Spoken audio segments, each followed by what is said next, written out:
와우. 하루고 저저 차디 спилсэн чиглэлооти. The Stanley Parable. Эрwa кангаа кингуллам спилнерни коонерлама кисера мисилаққиттариақарпагаа сиит. This is the story of a man named Stanley. Stanley worked for a company in a big building where he was employee number 427. Employee number 427's job was simple. He sat at his desk in room 427 and he pushed buttons on a keyboard. Orders came to him through a monitor on his desk, telling him what buttons to push, how long to push them, and in what order. This is what employee 427 did every day of every month of every year. And although others might have considered it soul-ending, Stanley relished every moment that the orders came in, as though he had been made exactly for this job. And Stanley was happy. And then one day, something very peculiar happened. Something that would forever change Stanley. Something he would never quite forget.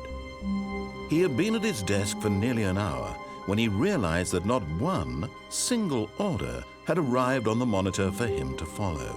No one had showed up to give him instructions, call a meeting, or even say hi.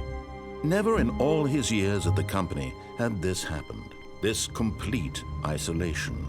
Something was very clearly wrong. Shocked, frozen solid, Stanley found himself unable to move for the longest time.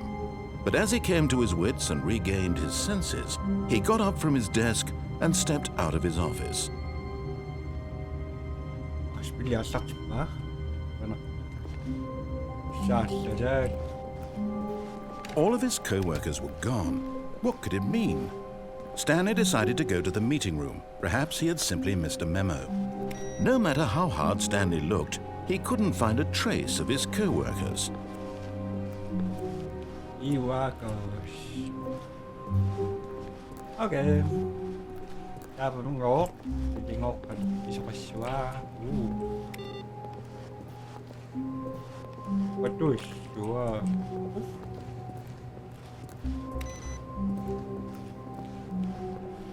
Pero so kami takatang nagsonggisin na kami takataw. What? When Stanley came to a set of two open doors, he entered the door on his left. Okay. Left. Ngok. Yet there was not a single person here either. Feeling a wave of disbelief, Stanley decided to go up to his boss's office, hoping he might find an answer there. Up. May box like a boss. Stanley stepped into the broom closet, but there was nothing here, so he turned around and got back on track.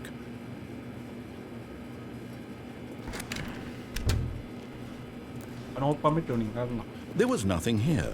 No choice to make, no path to follow, just an empty broom closet. No reason to still be here.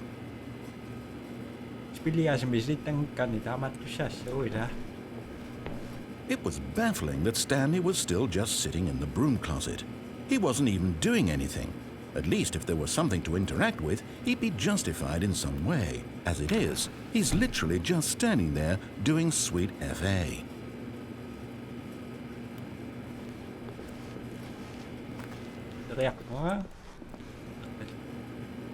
Are you really still in the broom closet?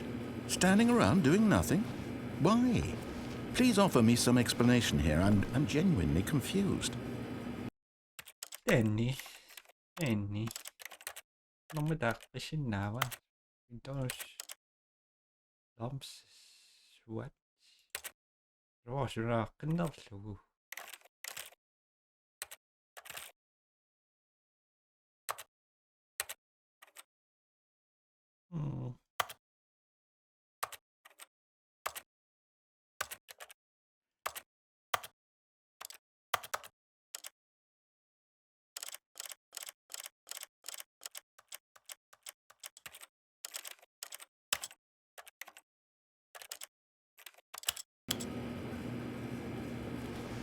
agad.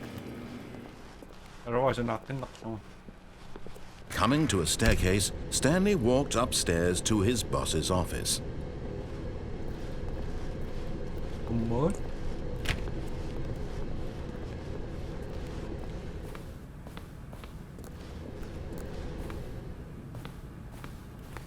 Wala na. Ano?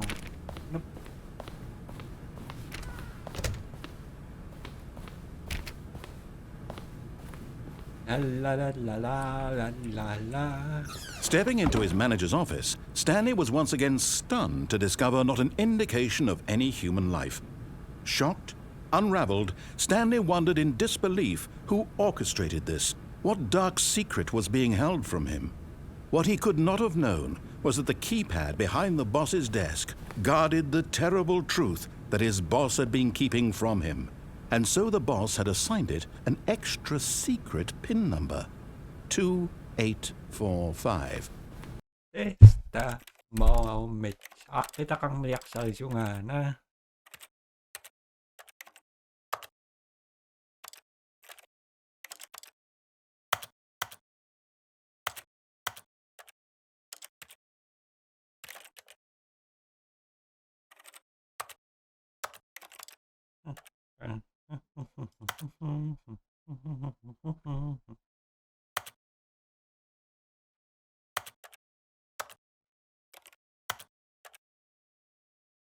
Okta mo ilisyon, bilis.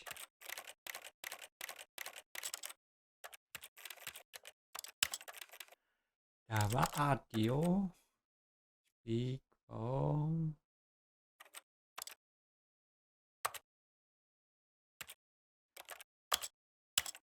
But of course, Stanley couldn't possibly have known this.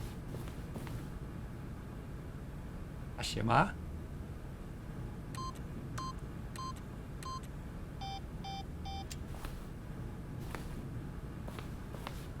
Stanley just sat around twiddling his thumbs. Trying to input anything on the device was useless, since he could never possibly know that the combination was 2845. Yet incredibly, by simply pushing random buttons on the keypad, Stanley happened to input the correct code by sheer luck. Amazing. He stepped into the newly opened passageway. Oh la la. Ano po yun? Anong nako? Aksasirsa.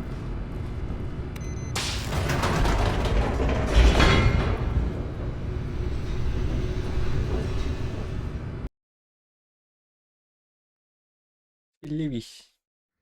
Descending deeper into the building, Stanley realized he felt a bit peculiar. It was a stirring of emotion in his chest, as though he felt more free to think for himself, to question the nature of his job. Why did he feel this now, when for years it had never occurred to him? This question would not go unanswered for long.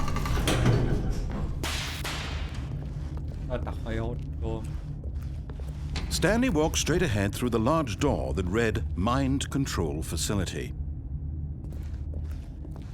Ito ka sana matinis sok matok isok pisanot asa mo sa ngawan ni asa ako yung bibiso ko sok tak mo tet kasama pa sini.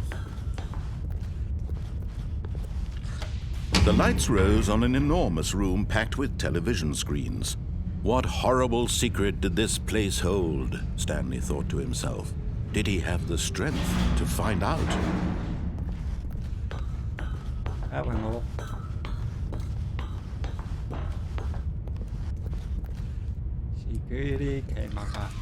Now the monitors jumped to life, their true nature revealed.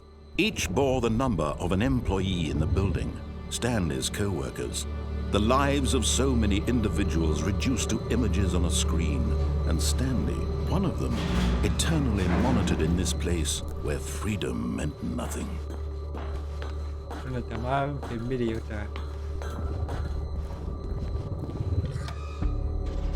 This mind control facility, it was too horrible to believe. It couldn't be true. Had Stanley really been under someone's control all this time? Was this the only reason he was happy with his boring job? That his emotions had been manipulated to accept it blindly? No, He refused to believe it. He couldn't accept it. His own life in someone else's control? Never! It was unthinkable, wasn't it? Was it even possible? Had he truly spent his entire life utterly blind to the world? Hey. But here was the proof. The heart of the operation. Controls labeled with emotions. Happy, or sad, or content. Walking, eating, working. All of it monitored and commanded from this very place. And as the cold reality of his past began to sink in, Stanley decided that this machinery would never again exert its terrible power over another human life. For he would dismantle the controls once and for all. Wow. هذا wait. Quoi que j'étais chez vous.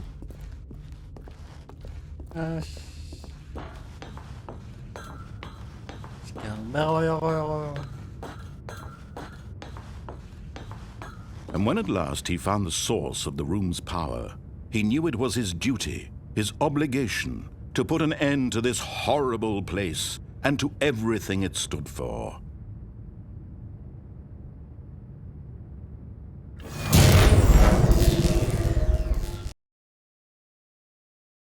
Avant.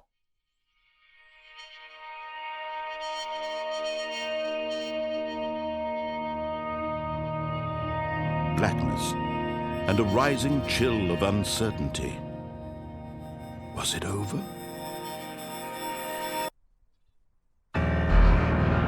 Yes.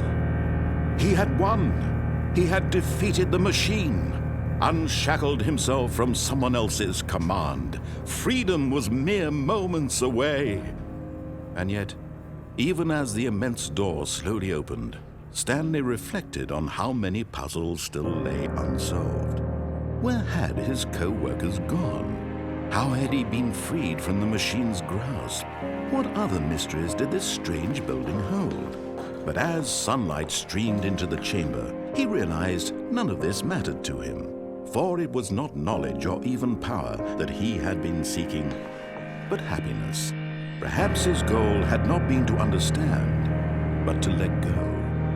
No longer would anyone tell him where to go, what to do, or how to feel. Whatever life he lives, it will be his. And that was all he needed to know. It was perhaps the only thing worth knowing. Stanley stepped through the open door. Stanley felt the cool breeze upon his skin, the feeling of liberation, the immense possibility of the new path before him. This was exactly the way, right now, that things were meant to happen. And Stanley was happy.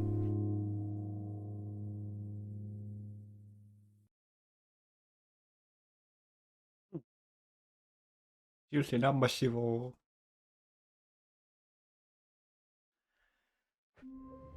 Tama to spellio cicatasio. All of his co-workers were gone. What could it mean? Stanley decided to go to the meeting room. Perhaps he had simply missed a memo. Teman-teman na siya umita ka nos.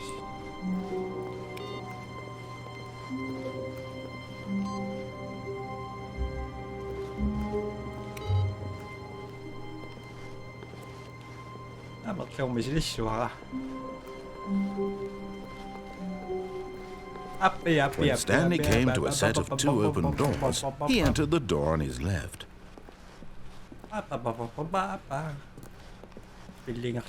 Yet there was not a single person here either. Feeling a wave of disbelief, Stanley decided to go up to his boss's office. Coming to a staircase, Stanley walked upstairs to his boss's office.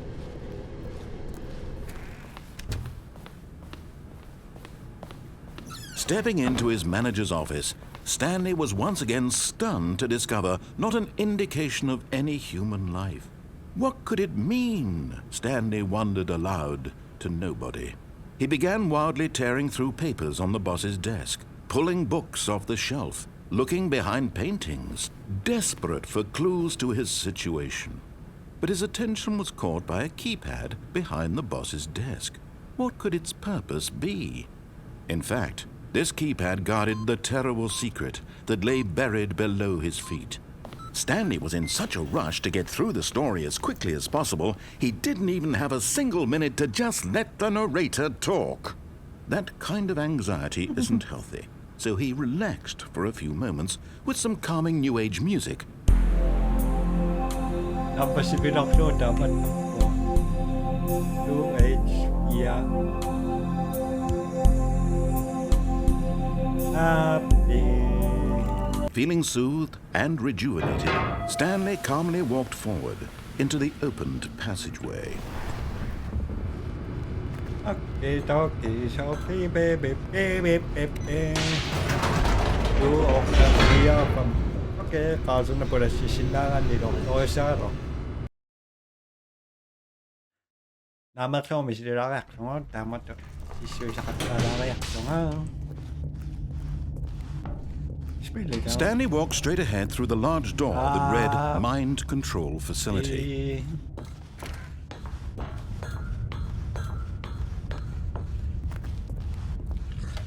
The lights rose on an enormous room packed with television screens. What horrible secret did this place hold? Stanley thought to himself. Did he have the strength to find out?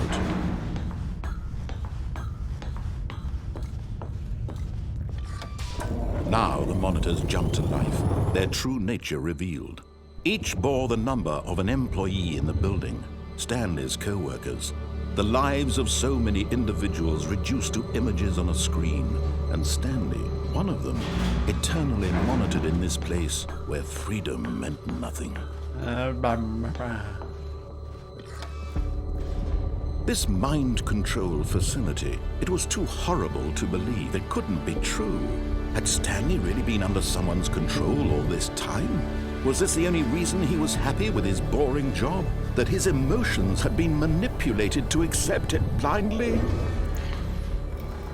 No, he refused to believe it. He couldn't accept it. His own life in someone else's control? Never! It was unthinkable. Wasn't it? Was it even possible? Had he truly spent his entire life utterly blind to the world?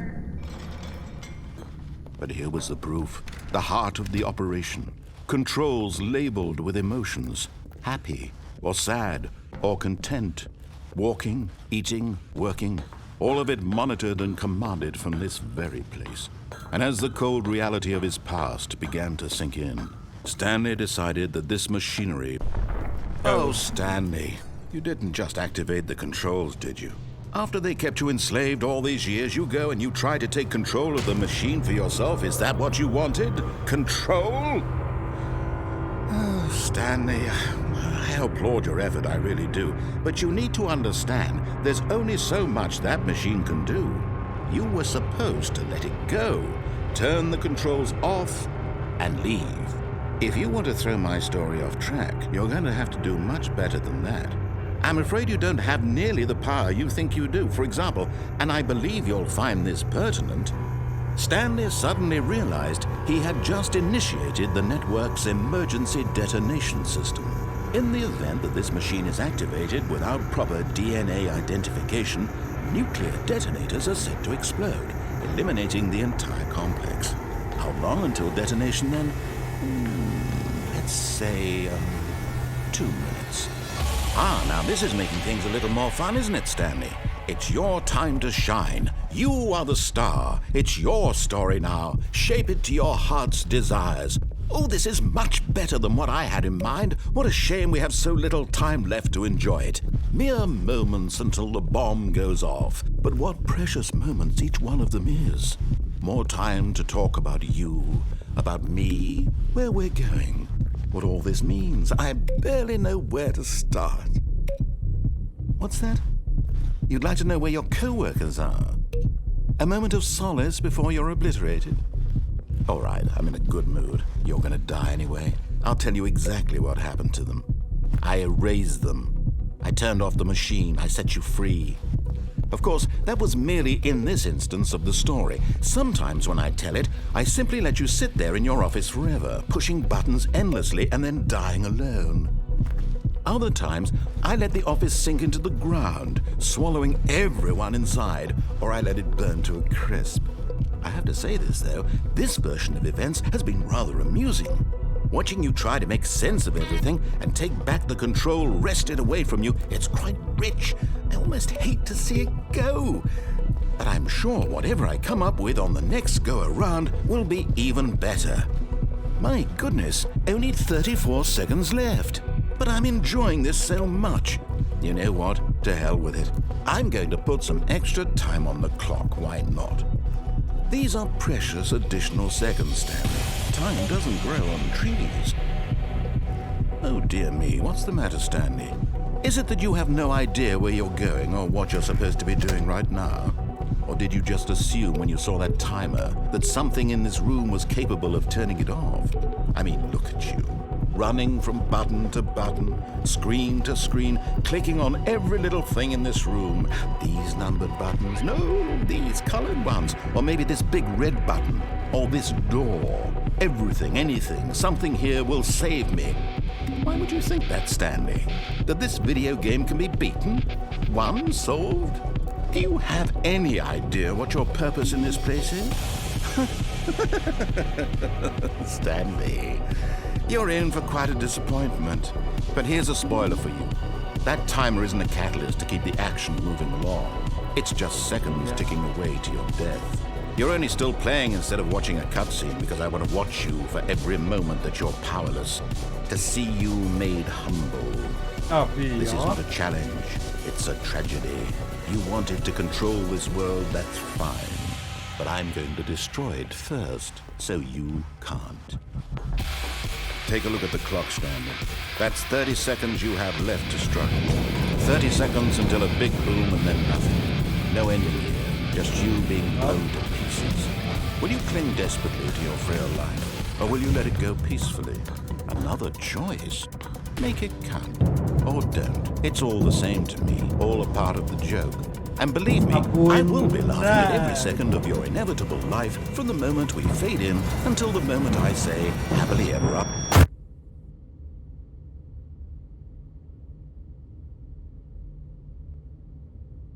Ash, I'm dead. Dead.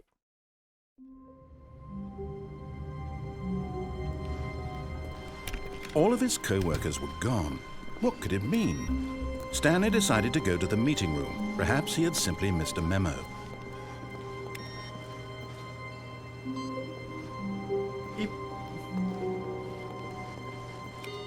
Beep.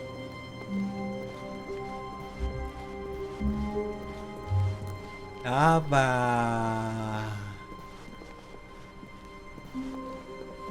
Ako daw kung nanood ko. When Stanley came to a set of 2 open doors, he entered the door on his left. Kiramita. Yet there was not a single person here either. Feeling a wave of disbelief, Stanley decided to go up to his boss's office. Coming to a staircase, Stanley walked upstairs to his boss's office. But Stanley just couldn't do it. He considered the possibility of facing his boss. Admitting he had left his post during work hours, he might be fired for that. And in such a competitive economy, why had he taken that risk? All because he believed everyone had vanished? His boss would think he was crazy. And then something occurred to Stanley. Maybe, he thought to himself, maybe I am crazy. All of my co-workers blinking mysteriously out of existence in a single moment for no reason at all? None of it made any logical sense. And as Stanley pondered this, he began to make other strange observations. For example, why couldn't he see his feet when he looked down? Why did doors close automatically behind him wherever he went? And for that matter, these rooms were starting to look pretty familiar. Were they simply repeating? No, Stanley said to himself, this is all too strange. This can't be real. And at last, he came to the conclusion that had been on the tip of his tongue. He just hadn't found the words for it. "I'm dreaming!" he yelled. "This is all a dream." Oh, what a relief Stanley felt to have finally found an answer, an explanation. His co-workers weren't actually gone. He wasn't going to lose his job. He wasn't crazy after all. And he thought to himself, I suppose I'll wake up soon. I'll have to go back to my boring real-life job pushing buttons. I may as well enjoy this while I'm still lucid. So he imagined himself flying and began to gently float above the ground. Then he imagined himself soaring through space on a magical starfield, and it too appeared. It was so much fun, and Stanley marveled that he had still not woken up. How was he remaining so lucid? And then perhaps the strangest question of them all entered Stanley's head. One he was amazed he hadn't asked himself sooner. Why is there a voice in my head dictating everything that I'm doing and thinking? Now the voice was describing itself being considered by Stanley, who found it particularly strange. I'm dreaming about a voice describing me, thinking about how it's describing my thoughts, he thought.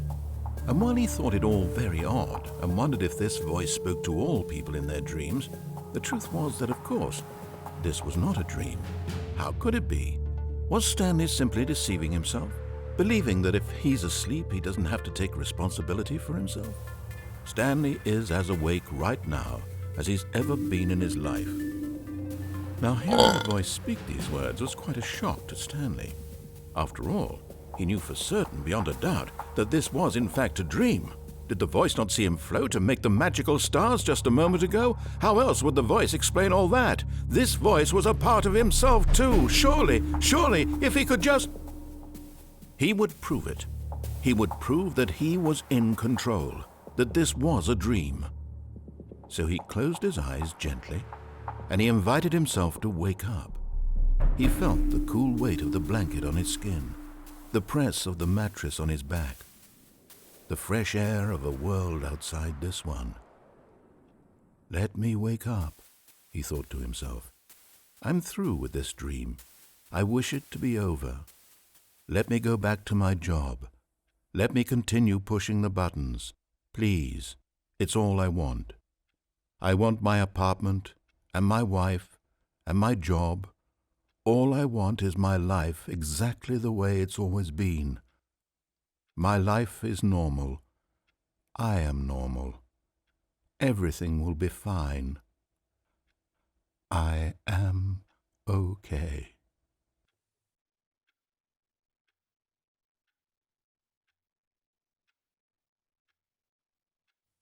Stanley began screaming.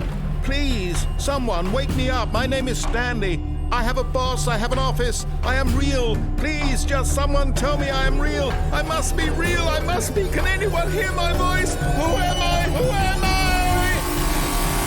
And everything went black.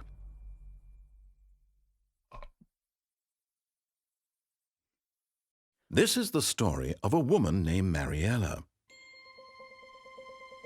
Mariella woke up on a day like any other. She arose, got dressed, gathered her belongings, and walked to her place of work. But on this particular day, her walk was interrupted by the body of a man who had stumbled through town talking and screaming to himself, and then collapsed dead on the sidewalk. And although she would soon turn to go call for an ambulance, for just a few brief moments, she considered the strange man. He was obviously crazy. This much she knew. Everyone knows what crazy people look like. And in that moment, she thought to herself how lucky she was to be normal. I am sane. I am in control of my mind. I know what is real and what isn't. It was comforting to think this, and in a certain way, seeing this man made her feel better. But then she remembered the meeting she had scheduled for that day. The very important people whose impressions of her would affect her career, and by extension, the rest of her life. She had no time for this, so it was only a moment that she stood there, staring down at the body. And then she turned and ran.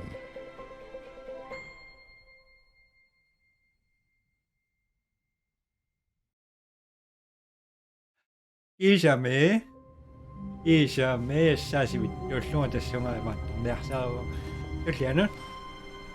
Stanley had never seen the office this brightly lit. Was it a sign of something? He hoped it was. He hoped very much that it was.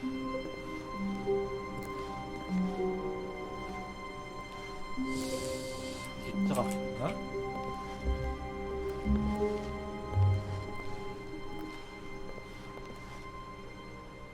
Oh. No. It's rock.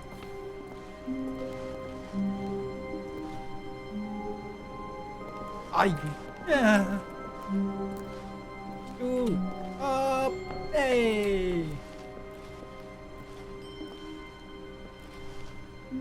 It's I.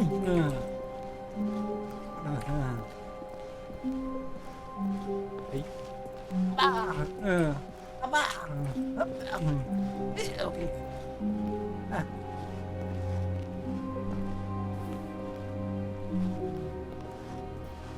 Mo nakakoneksyon ng fishing yaki. Ash.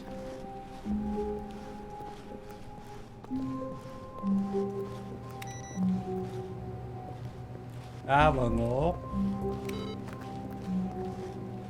Kami dasa kami po.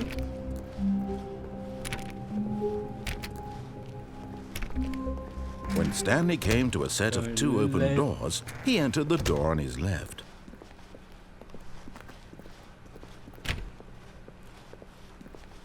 Yet there was not a single person here either. Feeling a wave of disbelief, Stanley decided to go up to his boss's office. Oh no, not again. I won't be part of this. I'm not going to be coming to a staircase. Stanley walked upstairs to his boss's office. Okay. Let's up this. Okay, I think we all...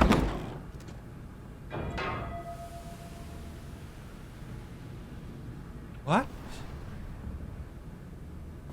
Bakit nakalok doon?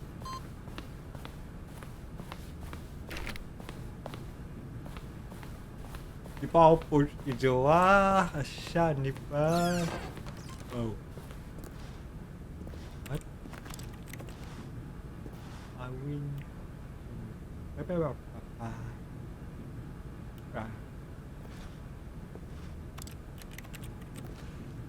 休息了。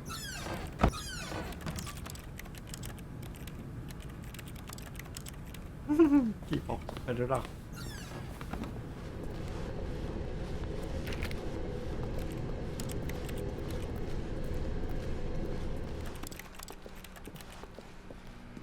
Hello. Chứ một trong ầm mà quỳ.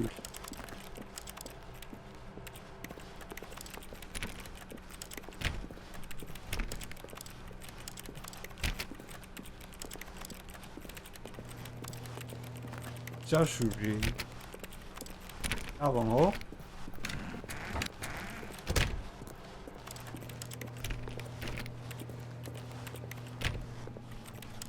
Một trăm man. What? Enggak dong.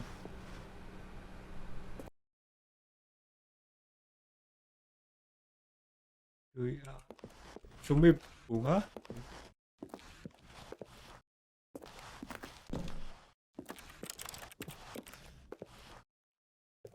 Siêu phẩm bia, siêu phẩm bia, cha siêu. Nhìn ra người đang làm á.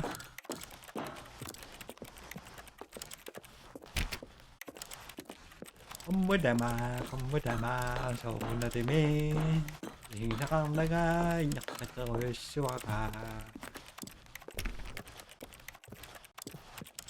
Tóc ta có vô vậy ta. Còn một tóc rồi là còn như anh nào tích được.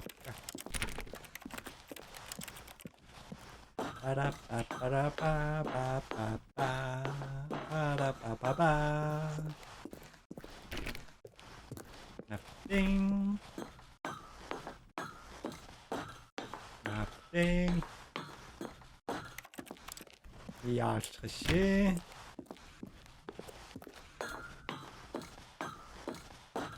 Cava.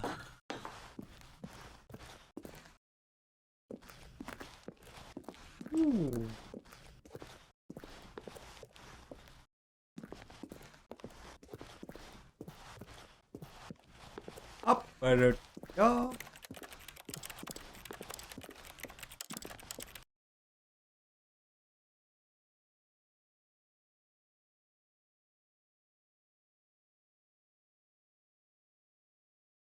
들어와 수족 강락수.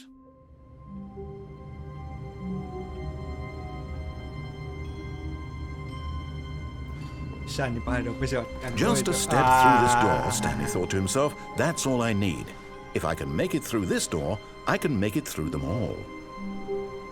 No matter how hard Stanley looked, he couldn't find a trace of his co-workers.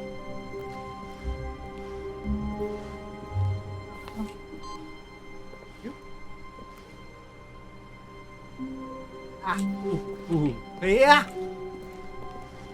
bạn, phía chơi.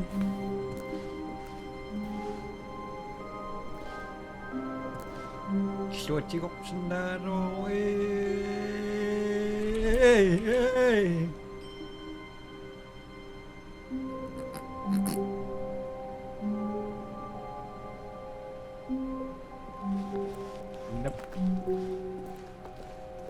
Mari akama chingok sindao to. Ngari ngani.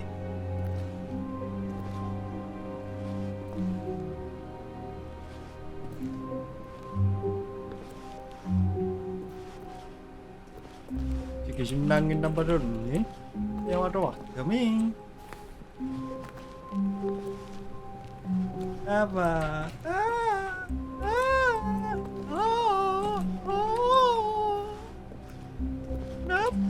No speed running. Sisnang rangap. Papelwe is iri kasi may tuwin nakasindap.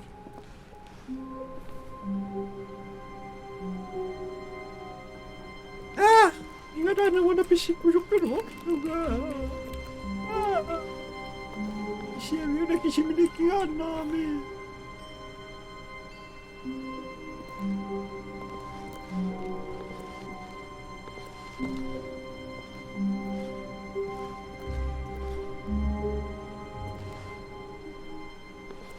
Joe.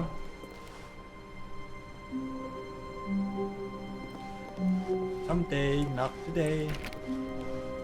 Stanley went around touching every little thing in the office, but it didn't make a single difference, nor did it advance the story in any way.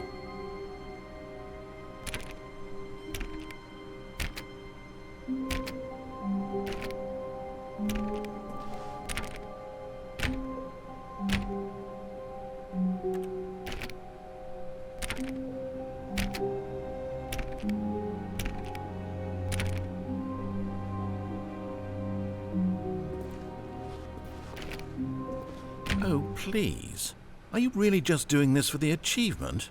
Click a door 5 times. Is that all that you think an achievement is worth? No. I can't just give these merits away for such little effort. A measly 5 clicks. Now suppose you were to click the door 20 times. I would say that's the kind of effort that warrants recognition. Okay. One not.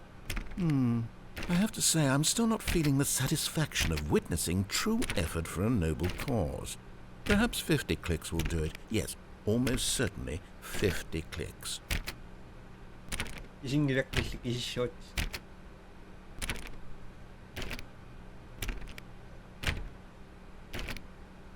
No, I'm still not feeling it.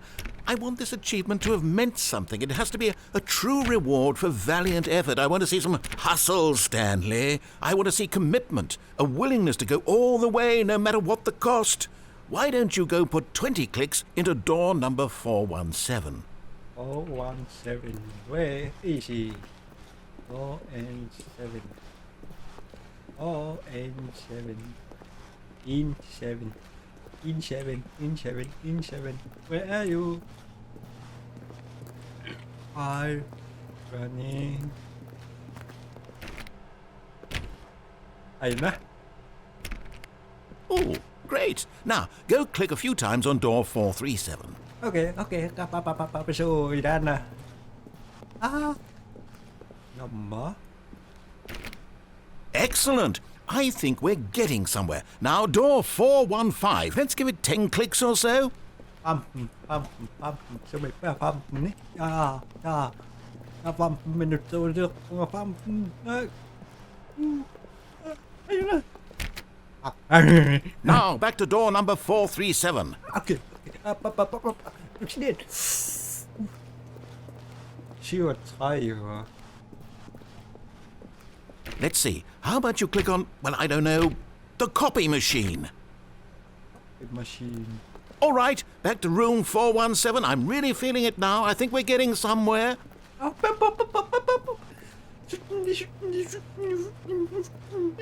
Okay, now go climb on employee 419's desk.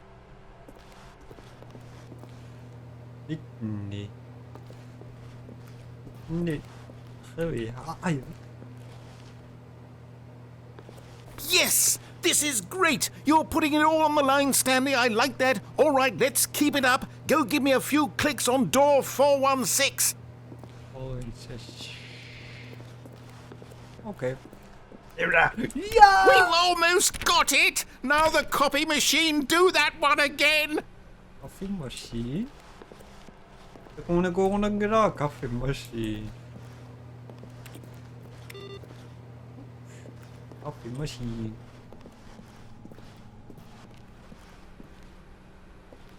Where is she? Coffee machine? Ano na print? Okay. Coffee machine. Coffee. Yep. Hack me. Coffee machine, where is she? Yep.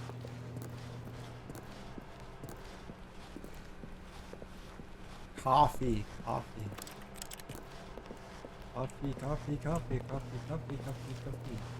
Yep.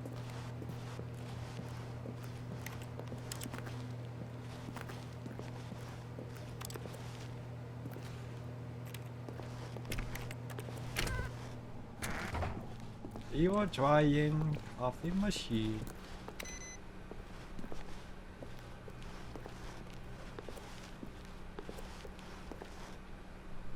Finish it off, Stanley! 5 clicks on door 430! Think tayo na. Wala na. Ayun. Ayun na. Yes! We did it! Oh, wow. That felt amazing. Oh, you really earned it, Stanley. Nothing could hold you back. Yes, I'm very proud of how far we've come today. Just think, only a few minutes ago you believed an achievement was worth 5 little clicks. Really now, what were you thinking?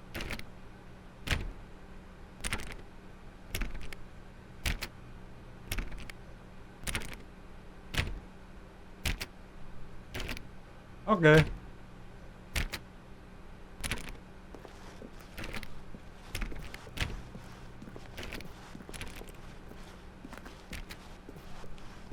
Knock off my camera, sure. Stanley clicked on literally every single door in the office because he doesn't pick up well on cues from his environment.